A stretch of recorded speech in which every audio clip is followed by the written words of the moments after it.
amenewo ndi anyamata achipani cha Malawi Congress Party kuchokera ku headquarters.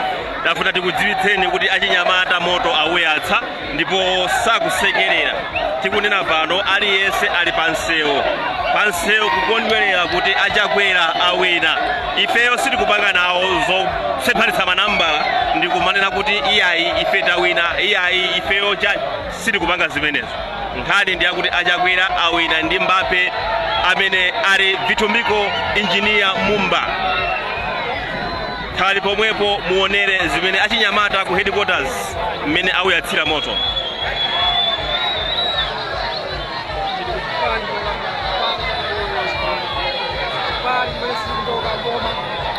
Achinyamata monga tikuonera apapa sakusekerera, awawa ndi majeza chabe.